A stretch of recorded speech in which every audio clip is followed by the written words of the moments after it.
আসসালামু আলাইকুম, কেমন আছেন সবাই? আশা করছি সবাই ভালো আছেন।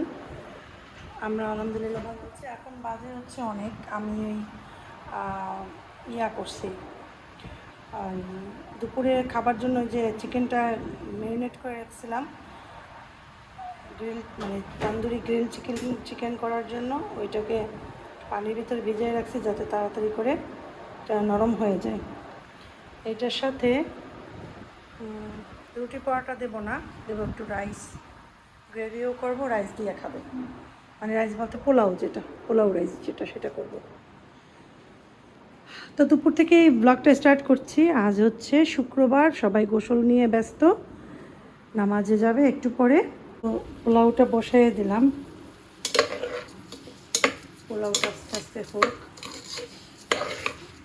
এই পাতিলটা কিন্তু ওই যে ননস্টিক ছিল, এখন নাই ননস্টিক, কারণ অনেক সময় কমেন্টে আসে যে আপু এই পাতিল আপনি ইউজ করেন না, ক্ষতি হয়, যে অংশে ক্ষতি হবে সেইগুলো উঠে গেছে সব, স্টিল বের হয়ে গেছে, পুরো স্টিল, যার জন্য লোহাটা মানে লোহাটা বের হয়ে গেছে, লোহা না স্টিল যাই হোক, কিন্তু এটার ভিতরে ননস্টিকের কোটটা নাই। সেই জন্য আমি পোলাও অনেক সময় ছোটো পোলাও অল্প পোলাও রান্না করলে এই পাতিলটাই করি। এই ননস্টিকের পাতিলগুলো খুব খারাপ, বুঝছো, বেশি দিন টিকে না, নষ্ট হয়ে যায় খুব দ্রুত। একদম নেই,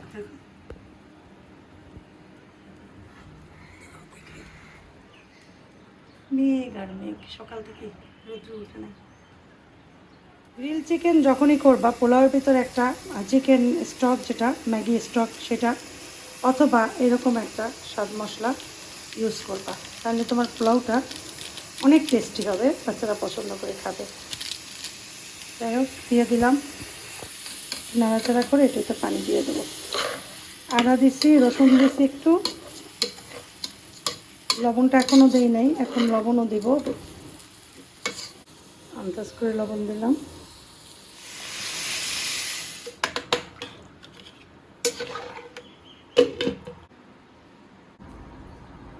হ্যাঁ বলো। ওকে, আল্লাহ হাফেজ।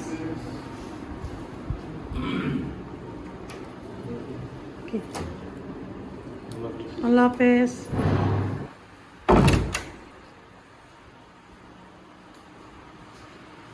আমি কিন্তু রান্নাও করতেছি, এদিকে তেলাপিয়া মাছগুলোও কাটতেছি। তারপরে দেখেন আমি কিন্তু এই যে রাইস বসাইয়ে দিছি, একটু নাড়া দেবো, আর পুঁই শাক বসাইছি আচ্ছা বাব্বুর জন্য। সে তো জানেন যে রাইসটা খাবে না, রাইস মানে ভাতের বদলে তো সে সব কিছুই খায়। হ্যাঁ, তো যখন এটা উতলাবে তখন এরকম নাড়া দিয়ে চুলাটা একদম লো করে দিলেই হবে পোলাও। সুন্দর, চালটা এত সুন্দর, এত সুন্দর, এটা বলার মতো না। এটা কোনো প্রাণের চাল না, প্যাকেট চাল না, এটা খোলা চাল, কিন্তু চালটার নাম হয়েছে কি জানি বলে, যে আসলে নামটা ভুলে গেছি, কিন্তু ওই বস্তায় চাল থাকে 50 টাকা, 150 টাকা কিলো নেয়, তো ওইটা খুবই ভালো চাল। আর এখানে পেঁয়াজ রসুন দিছি, কাঁচামরিচ, তেল দিয়ে একটু ভেজে তারপরে পুঁই পাতাটা দিয়ে দিছি, আস্তে আস্তে হবে। এইটাই আছে এবার আব্বুর ভাত, সব কিছুই খায়, শাকসবজি, শুধু ভাতটা খায় না। যাই হোক, চুলোটা কমাই দিলাম। আর এদিকে আমি মাছগুলো কাটছি, এটা এটা আজকের জন্য না, এটা কেটে এটা ম্যারিনেট করে আমি চিকেন দিয়ে দিছি অলরেডি, চিকেন দিছি, আর একটু সিদ্ধ হলে তারপর উল্টাই দেবো, পানিটাও টেনে যাবে। সিদ্ধ হলে উল্টাই দিলে মানে এই পাশটাও ওই পাশটাও হয়ে যাবে দাগ দাগ, এ পাশেও দাগ পড়বে। আর এই যে সবজি করছি, আর এই চিকেন কটা বাকি আছে, এই কটা করলে আমাদের দুপুর রাত্র হয়ে যাবে। রাইস তো হয়ে গেছে, আর এখানে আমি মাছটাকে লবণ আর ভিনেগার দিয়ে ভেজাই রাখছি। একটু পরে দেখো কি পরিমাণ ময়লা বেরিয়েছে, 4-5টা ধোয়া দিছি, তারপরে ভিনেগার আর লবণ দিছি, তারপরেও দেখো কি পরিমাণ ময়লা। এইটা পর পরিষ্কার করে রাখবো, ডিমটাও একটু ওয়াশ করে, তারপরে এটার সাথে সব কিছু মিক্স করে রেখে দেবো, ডিপেই রেখে দেবো, যখন লাগবে 2 ঘন্টা আগে নামালি। একদম ওয়াশ কমপ্লিট, বাকি পানিটাও ছেড়িয়ে ফেলবো, ঝরিয়ে রাখলাম। চিকেন কিন্তু অলরেডি সিদ্ধ হয়ে গেছে, ডান, তেলও মোটামুটি ছেপে গেছে। জাস্ট একটু একটু ইয়া করবো, বেশি একটা ইয়া করবো না, ড্রাই করবো না, কারণ এই মশলাটার ভিতরেই আরও এখান থেকে মশলা নিয়ে পেঁয়াজ নিয়ে এটা করবো। আর বাকি চিকেনটা উঠাই রেখে দেবো। এখন বাজে কিন্তু মানে প্রায় 2টা বাজে, খাবার দিতে হবে সবাইকে, যে জন্য চিন্তা করলাম এগুলো করতে গেলে আমার 3টা বেজে যাবে। সেই জন্য আমি এখন এইটুকুই করবো, করে 4 জনের 4 পিস করে এখন এটা তুলে তারপরে খাবার দিয়ে দেবো। এখন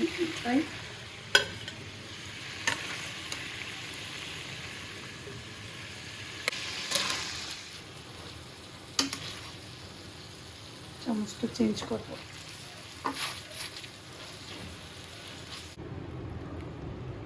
এইটুক থাকুক, এইটুকের সাথে আর একটু দিয়ে গ্রেভি আর একটু করে নেব। গ্রেভিটা একটু বেশিই দিছি, কারণ যেহেতু পোলাও আর এইটা একটাই আইটেম, একটু বেশি না দিলে তো খেতে পারবে না। তো এটা যখন ভুনা ভুনা হবে তারপরে চিকেনটা এটার ভিতরেই ঢেলে দেবো।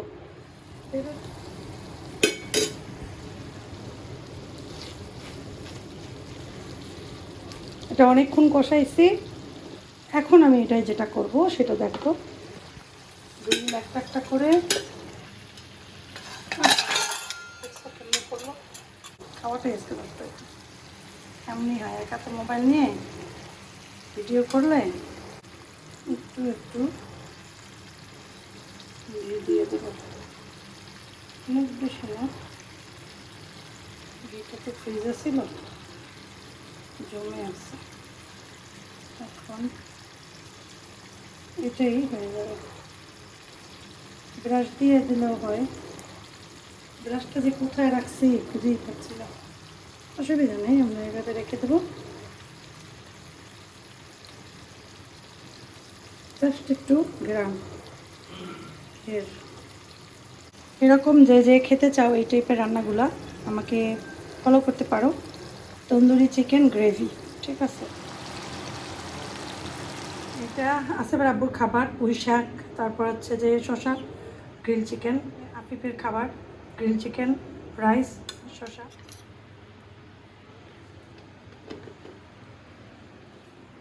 আসো, এইটা হচ্ছে আফিফের খাবার। Thank you.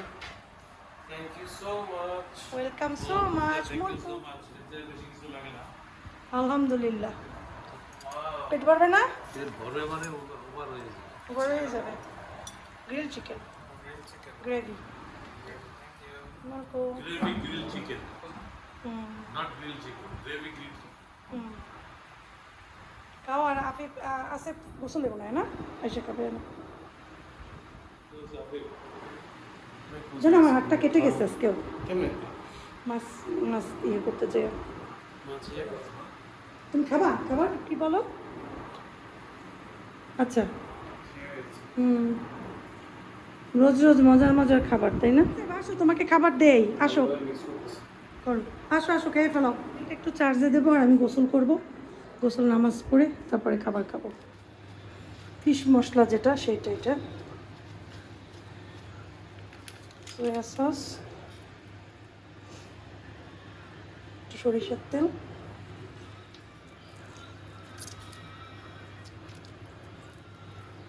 একটু লবণ, চাইলে আদা রসুন, তারপরে মরিচের পাউডার, যার যা মন চায়, গোলমরিচের পাউডার চাইলে দিতে পারো। আমাদের লাগবে না, এটুকুই হয়ে। ফিশ মশলা দেবো, যেহেতু ফিশ মশলা, ডিম, এটা জাস্ট ফিশ মশলা। এটাও সেম, একটু সরিষার তেল, সব কিছু দিয়ে মাখিয়ে রাখবো, পরে ভাজবো, বাস। স্বাদ মতো লাগে ডিমে, না আর কিচ্ছু লাগে না। প্রতিটা ডিম টুকরা টুকরা করে নিচ্ছি যাতে বড়ার মতো ভাজতে সুবিধা হয়। তবে যখন ভাজবো তখন এটার সাথে কুচি পেঁয়াজ, একটু রসুন দিয়ে তারপর একটু ভাজাভাজি করবো। এটা অবশ্য ফ্রিজে রাখলে ছাড়াতে একটু সমস্যা হবে। হচ্ছে আমার খাবার, আসিফ খাচ্ছে এখানে, আমি আর আসিফ একসাথে খাচ্ছি, কারণ আসিফের তখন ক্ষুধা লাগে না, নাস্তা করছে লেট করে, এই জন্য। যাই হোক, আলহামদুলিল্লাহ।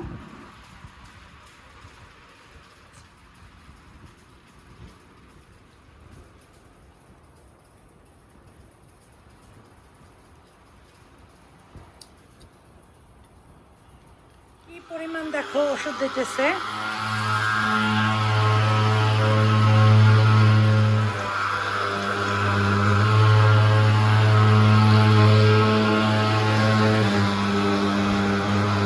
এটা আমাদের ভালো দিক কি, আটকাই দিয়ে জানালা, ভিতর গন্ধ আসবে।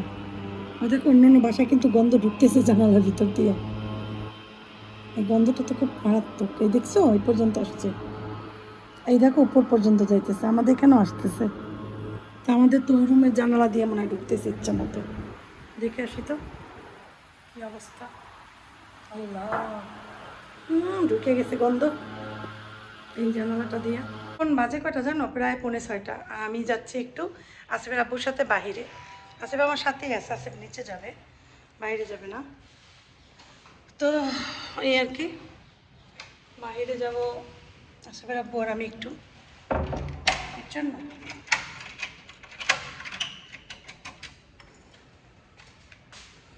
না যাবে, এক্ষুনি বাসায় ঢুকবা। আসিফের আব্বুকে নিয়ে কিছু কাজ কমপ্লিট করছে আসিফের আব্বুর।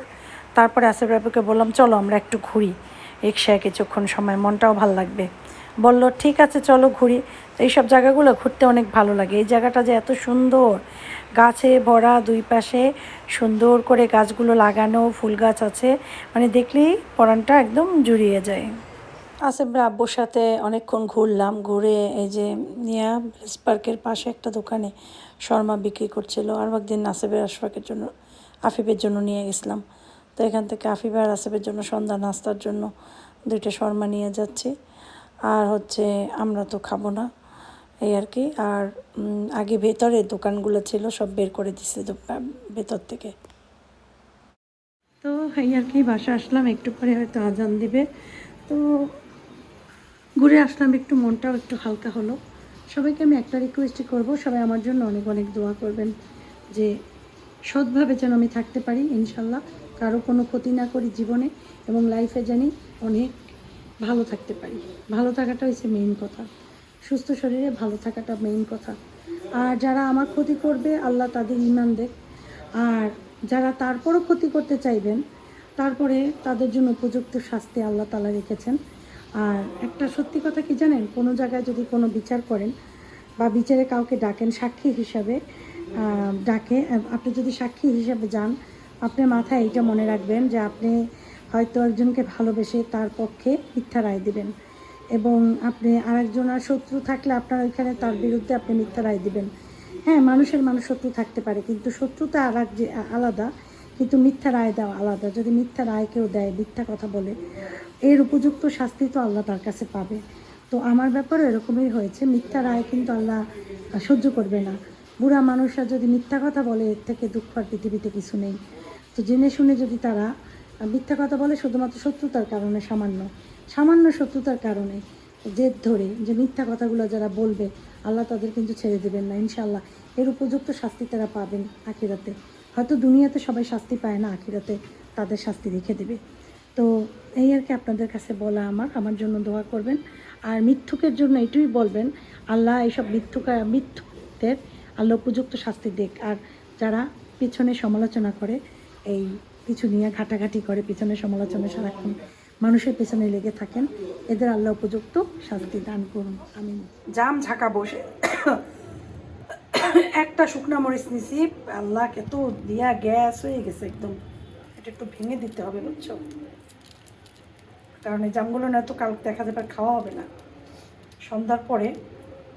খাওয়া ভালো না, কিন্তু কি করবো বলো, খাইতে ইচ্ছে করছে। তবে তো একটু লবণ দেবো, একটু সরিষার তেল দেবো। এটা হচ্ছে কালো লবণ, খাঁটি সরিষার তেল। লাল মরিচের গুঁড়াও দেয়, লাগবে না। কভার করতে হবে, ঢাকা। 2 হাতে ঢাকাইছি।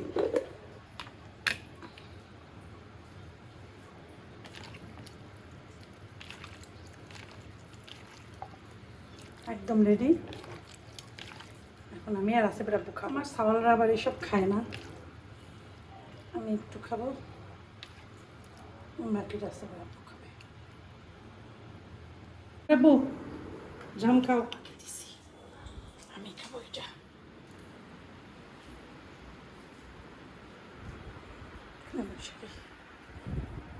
সে ল্যাপটপে বসা, ল্যাপটপ চালাইতেছে, খাক।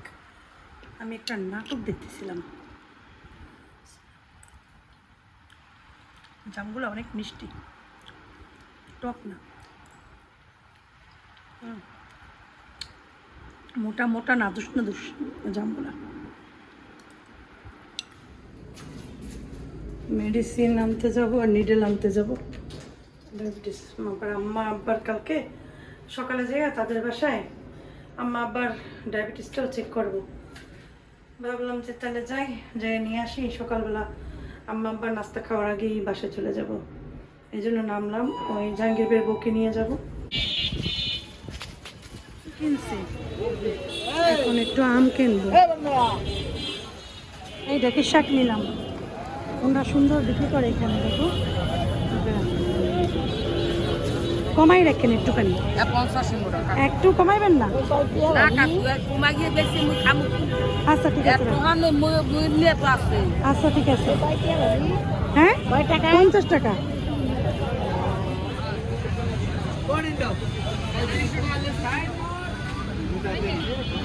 ডোয়ার কেজি কত? 100 টাকা কেজি। হবে পাকা পাকা বড়টা দেখি তো, বড়টা রাখেন রাখেন এটা।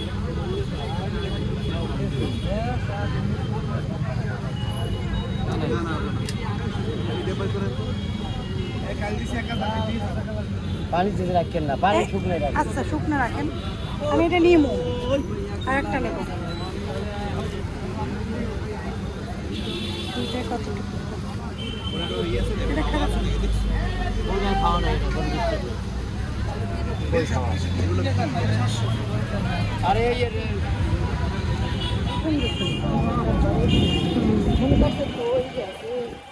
কলাইছে কি আনছি। এইটা হয়েছে ঢেঁকির শাক, বহু বছর পর ঢেঁকির শাক খাচ্ছি। এটা সবাই চেনো, এটা হচ্ছে কলমি শাক। নারকেল 2টা কিনছি, একটা জাহাঙ্গীর ভাবি আমার সাথে আসছিল বাসায়, ভাবির কাছে একটা পাঠিয়ে দিছি, আর কাঁঠালি বিচি দিয়ে দিছি, সেগুলো কালকে প্রসেস করে আমাকে দিবে। আমি তো পারি না ঠিকমতো, এই জন্য। আর নারকেল কীভাবে কী করবো ভাঙতেও পারি না, ওই আর কুড়াইতেও পারি না, এগুলো তো কখনো আসলে করি নাই। যাই হোক, আসিফের আব্বু খুব দেশি ফল পছন্দ করে, তাই ডৌয়া আনছি, ডৌয়া খাওয়াবো। হ্যাঁ, আমরা কিন্তু একটা কথা বলি, ডৌয়া পারে, সেই ডৌয়া। যাই হোক, ডৌয়া, অনেকে ডেউয়া বলে, আমরা বলি ডৌয়া। এই 2টা ডৌয়া আনছি। এইটা কি আনছি জানো? ওই তেলাকুচ পাতা বা না কি পাতা জানি বলে, ওই যে এই পাতা ডায়াবেটিস একদম মানে থাকে না খাইলে শরীরে। ও স্পেশাল আম আনছি। সব আম কিন্তু এক না, সবাই জানে যে আমি আমের রানী, আম কিনতে জানি, আমার মতো কেউ আম কিনতে পারে না, কিন্তু আমের গিট খুলতে পারি না। এটা হচ্ছে কালকের আম, ভালো আম না, এটা আমার কেনা না। এইটা হচ্ছে আমার কেনা আম, আমার কেনা আম। একটু কেমন দেখে যাও, দাও এটা একটু কাটি, জাস্ট দেখাই। আম দেখলে আম গরম আগুনের মতো। আম একদম কার্টুন থেকে বের করে নিয়েছি আম। আর সাইজ দেখো, এই সাইজ দেখেই বুঝতে পারতেছো। আর এগুলা ছোট ছোট, কিন্তু আম এই কালার, এই আম একদম মানে মিষ্টি হয় না, মনে হয় যেন আদা এই কড়া, মানে পোক্ত আম না। ঠিক আছে, এই হয়েছে আম, হয়েছে অ্যাকচুয়ালি এগুলো হয়েছে আম। ঠিক আছে, আর আমি যখনই আম কিনি অনেক প্রশংসা পাই, সবাই বলে আম ভালো হয়। আম গরম, চাইছিলাম কিছু আম করবো ফ্রোজেন। দেখো, আম দেখলেই কিন্তু বোঝা যায় যে আমটা কেমন। আর না, নরম না, আম শক্ত।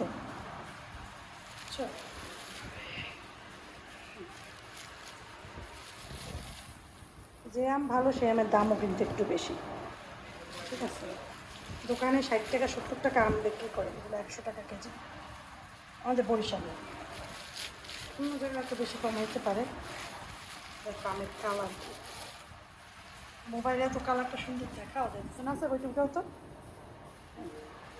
যাই হোক, এই হচ্ছে কথা। আমগুলো খুব সুন্দর হয়েছে, নিজের হাত থেকে বেছে বেছে বেছে বেছে তারপর নিয়ে আসছি। আসলে ওরা বাঁচতে দিতে চায় না, ঝামেলা করে, আবার একটু হয়। কারণ আমি যদি বেছে নিয়ে যাই, তাহলে আমি আগেই বলে নিছি টাকা নিবা, ভালো জিনিস দিবা। যদি বলো বেছে নিতে পারবো, তাহলে নিবো, নয়তো নিবো না। বলে কি, ঠিক আছে, আপনি তো সবসময় আমাদের কাছ থেকে কিনেন, আপনি আপনার মতো করে বেছে বেছে নেন। চুলায় এসেই দিছি চিকেন, অলরেডি 1 পাশ ডাল হয়ে গেছে, 1 পাশ উল্টে দিই। তারপরে এটাকে গ্রেভি করে দেবো। হ্যাঁ, চিকেন সালাদ আসরা পুরো পানি শশা। আর হ্যাঁ, আমগুলো তো এখানে রাখছে। আমরা তো- আফিফ পোলাও খাচ্ছে, আসিফ পোলাও খাচ্ছে, আচার। আচারও আছে এগুলো ক্লিন করতে হবে, খাওয়ার পরে ক্লিন করে ফেলবো। হ্যাঁ, আমটা ইয়ে করছি, নিয়ে আসছি, গরম গরম তো সেজন্য এভাবে রাখছি।